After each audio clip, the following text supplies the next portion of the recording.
All right, welcome back to another weekly recap. This week we are going to be talking about YouTube versus Wikipedia in the search engine result pages, some new features that came to LinkedIn this week, a recent study that compared the usership between Pinterest and Snapchat. We're also going to talk about the new core update that rolled out this week from Google. And lastly, we're going to go outside digital and talk about how TikTok might be the end of one doctor's business.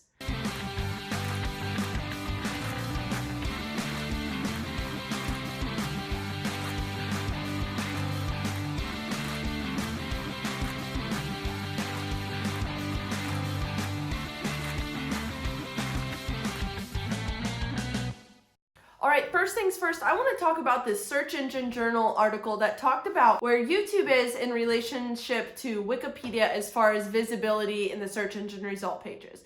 So as I'm sure most of you know, Wikipedia shows up a lot in the search engine result pages in things like the knowledge panels. People also asked featured snippets, definitions, all sorts of things. But in the Search Metrics 2019 SEO year-end review, they actually released that YouTube has slowly but steadily taken over Wikipedia as far as visibility in search engine result pages. Now, when we think about YouTube, we think about video and video clips. So we know that if YouTube is showing up in search engine result pages, it's in the form of videos. This is massive. So for YouTube to have more visibility than Wikipedia in the search engine result pages, that means that videos have to be showing up more often than Wikipedia is showing up in knowledge panels. People also ask in featured snippets, which is a lot. So moving forward, using this information in 2020, I'm going to strongly encourage that people start posting their videos on YouTube. I know we do a lot of native posting to places like Facebook and LinkedIn and maybe even trying to host our videos on our website. But I am telling you now that if you are not posting your long form videos or even short form videos on YouTube, you are missing out on a massive SEO opportunity. Now, the best process that I have for ranking YouTube videos is to make sure that I'm, one, creating content that is necessary and needed by my audience, two, writing very good titles, descriptions, and tags for all of my videos that incorporate keywords, and that I'm not only creating this YouTube video and letting it sit on its own. I would recommend that any business that's going to create a YouTube video would also write a blog post on their website that goes into depth about that topic, and they write the blog post and embed that YouTube video into their blog post as well. There are many resources out there that will tell you how to rank a YouTube video, and it is also important to note that ranking a YouTube video initially and getting it to rank continuously are two very different plays.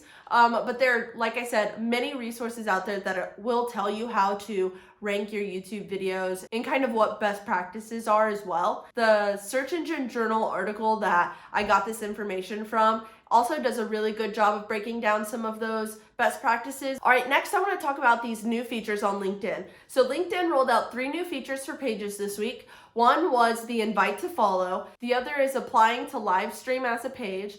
And the other one is to post as yourself or as a page. Now, again, all of these are very focused on the pages. So businesses, I'm telling you right now, if you are not on the LinkedIn bandwagon, you need to get there, especially if you're B2B, but even if you're B2C or you're looking to hire. LinkedIn is the Facebook of 2008, and if you're really looking for organic reach and growth, LinkedIn is the place to be. This invite to follow is something that they took from Facebook, or it's just a button that when people like one of your posts, you're able to see their profile and invite them to actually like your page. Now on Facebook, I saw returns of about 80% on this. Anytime that I invited somebody to like a page where they were interacting with the content already, about 80% of the time I saw them come and like the Facebook page, because all they have to do is make a split-second decision of either yes or no, because it shows up right there in their notifications. Do you want to follow this page? Yes or no? So definitely do that. That's going to be a great way to grow your organic audience. Now, requesting to live stream as a business. Video is huge on LinkedIn. It's huge everywhere, but it's really big on LinkedIn. And again, this has to do with the organic numbers that you can reach on LinkedIn. There's not a lot of pay to play going on right now. So if you are able to get on this live stream, you have to apply for it, and they either say yes or no. Most of the time they're going to say yes. you apply to live stream and you start live streaming content, the best part about live streaming is that LinkedIn automatically sends out a notification to the majority of your followers saying so-and-so is live now on LinkedIn. And it even gives you a blurb as to what they're going live about. This is a great opportunity to start engaging your audience. And what's even cooler is that using specific tools, you can pull other people in to go live with you. And you can start creating some really educational or community-driven content. So definitely be looking out for that and make sure you apply. Lastly, you can post as yourself or as your page. It's just a tool to make it a little bit easier for those business page managers to post as themselves or as their business. Something else I've been thinking a lot with these 3 rollouts is that it looks like they're also targeting some solopreneurs and entrepreneurs as well. Now, if you have a small business, it's likely that you're not going to have a LinkedIn presence as your business. You're just going to focus on your personal brand. And I think that's pretty fair. But with these 3 rollouts, I'm really thinking that LinkedIn is trying to push smaller businesses into the playing field as well and give them some of the tools that they need in order to be successful. So I'm going to be testing my brand, my personal brand, and my consulting business as a page this year on LinkedIn. And I'll keep you guys up to date with how that goes. But I'm telling you this year, if you are looking for organic reach on social media and you are a business, LinkedIn is the place to be. 2 people I see doing LinkedIn Live really well right now are Dr. I and Gavin Bell. Both of them use it for their personal brand, and they've been doing a very great job of being consistent and putting out great content on LinkedIn Live and building their personal brand from it. So if you're looking to grow your personal brand on LinkedIn this year, those are 2 people that I definitely suggest you start following. All right, let's get into this eMarketer report on Pinterest versus Snapchat usership.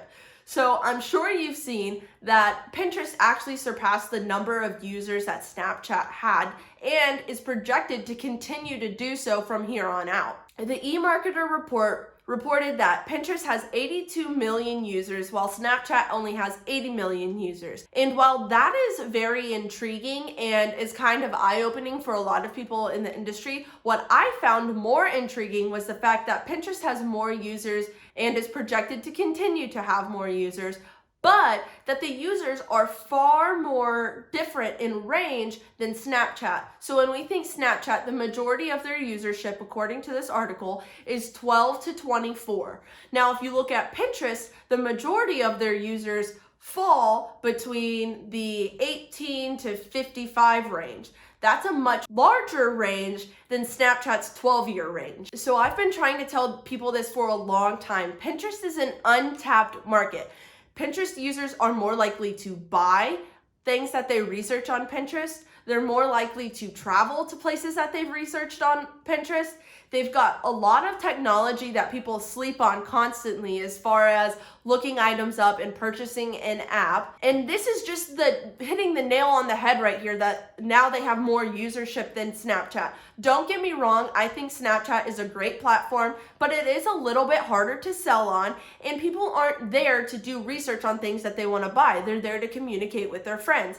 Pinterest is a business's dream. So if you weren't sold on it before, check out this eMarketer report and look at the numbers alone. That should tell you that you should be on Pinterest, or at least give it a try. The content lives a lot longer, and I'm telling you right now, you already have the content you need to be on Pinterest. If you have infographics, you should be on Pinterest. If you have blog posts, you should be on Pinterest. If you have visual content, you should be on Pinterest.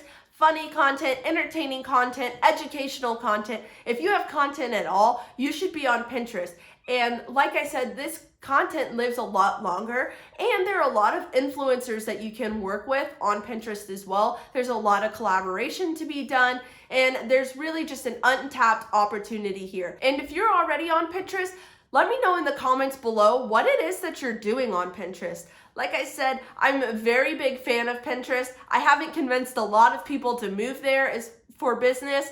So if you are using Pinterest for business, like I said, drop a comment below and let others know what you're doing and if you're seeing any success. All right, search engine marketers, I know that you have heard about this January 2020 core update and that you've probably started seeing some results from it. Now, Google does these core updates 3 to 4 times a year. They say between 2 and 4, but it's usually 3 or 4 times a year. And usually they come out and they have some sort of name that's going to give us an idea of what this core update's going to be looking for. But as of right now, we just have January 2020 core update. I looked at Search Engine Roundtable's website to try and get as much information about this core update as I could, but the reality of it is it's just so early that we're not too sure what it's looking for. What we do know is that this core update was global, and we were actually able to confirm that all updates are going to be global unless they are specifically said that they are not. So Google came out and said, yes, this is global, and actually every core update is going to be global unless we say otherwise. So that's interesting news. That's pretty helpful for all of our international friends. And it's also been said that the rollout is supposed to be done and was supposed to be done as of Thursday. But a lot of our tools are just now starting to see some of the rankings actually change, and a lot of people are going to just now start seeing some of the results from this core update. Now, just like any other core update, be wary of massive changes that are going to probably even themselves out in the future, unless this is like a medic or an E update where you just didn't have great content and it's going to come out and ding you for that. You're probably not going to see much recovery from that. But if you have good content, you'll probably start to see things level out. Usually we see a big change, and then you'll still probably be affected by it if you've been affected, but it won't be as massive, hopefully. Again, if you're creating good content and you've built the authority and you've answered all the questions your users need answered, hopefully you'll be fine. But if you do see that you've started to lose rankings, I highly suggest that you go to those SERPs and you see what it is that the sites that are now ranking above you have that you don't. So whether that's keywords in the URL, if that's more backlinks, if it's more context, if it's longer form content, those are the things you need to be looking for. Like I said, we don't know too much about this core update right now, but I highly suggest you jump over to Search Engine Roundtable, as he generally does the most research on these core updates, and he'll keep us in the loop. I do know that he's going on vacation this week. He picked a bad week to go on vacation, but he's definitely still going to be posting all of the information we need to know about the core updates as they come along. Other people to watch for information on how this is going to be affecting rankings and what kind of changes we're seeing from the core update, I highly suggest you check out Maria Haynes.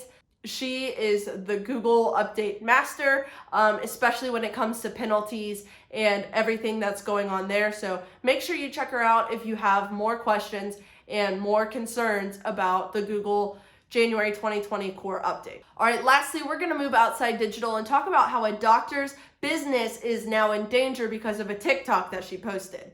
So it's not uncommon to go on TikTok and start seeing some educational content. We see doctors and lawyers and teachers and all sorts of people on TikTok actually educating younger people. And in this case, it was a doctor, and she created a TikTok that was talking about diseases that vaccines actually prevent. So it's a very common type TikTok where the song is playing, and throughout the song you point to different things, and there's generally some sort of lesson. Her lesson was diseases that vaccines prevent, and as the song went on, she pointed to different diseases, and at the end she said vaccines aren't linked to autism. And as I'm sure you could guess, this kind of turned a lot of heads and got a lot of people really upset, as does any sort of post about this vaccine kind of dilemma that people are in right now. But what I'm sure she wasn't expecting was that not only did she get hate in her comments and in her personal messages, but people actually found out where she is a doctor. They found her office and they found her satellite office, and they started posting reviews on Google and Yelp, and they also started calling the doctor's offices. And this, as I'm sure most SEOs on here know, is very, very dangerous for a business, because more negative reviews lowers people's results in the rankings. They're not going to show up as much. And it's really going to start affecting her business. The doctor is actually extremely aware of this, and she does have concerns about her practice, but she's kind of standing true to what she believes in. But this all just goes back to the fact that there has to be a better way to fight these fake reviews. These are people that have not been to her practice, they've not been treated by her, and they don't really know her other than the fact that she believes in using vaccines on children. Miriam from Moz actually did a really good post about how to fight some of these fake reviews. But this is a problem that we've seen with a lot of businesses, and I'm not sure that people actually understand how much it can hurt a business. This is a really upsetting situation for her, but it's something that we all have to be aware of, the fact that people will find ways to hurt you in whatever way that they can, especially in instances like this. So definitely be aware, know what the process is to trying to fight some of that spam on Yelp and Google. Yelp actually does a pretty good job of fighting some of this spam. Google, it's really hard to do. So make sure you know what that process looks like. Definitely check out that post. I'll link to it below. The post that Miriam goes into detail talking about how to fight some of that spam. And also make sure that you have, especially if you're going to be posting things like that, make sure you have a PR plan in place for if things do go south. So, maybe having a plan on Google posts that you could put out kind of explaining why all of a sudden you have this influx of negative reviews. Make sure you're answering all of the negative reviews and pointing out that these are people that came from a social media platform and haven't actually been treated by you at the practice. And perhaps even a rebuttal video to put out on TikTok, as well as to spread across your other social media platforms. This is very unfortunate, but it's very real and we see it all the time. If you want to know more about this story, it was covered on USA Today. And just like everything else, I'll link to it below. All right, thanks so much for sticking around on another weekly Briecast. Sorry this one was a little short. I'm a little bit under the weather, but I promise to be here weekly with some content for you all, and I hope that this helps you get through the next week. Happy Martin Luther King Day, and I'll see you next week.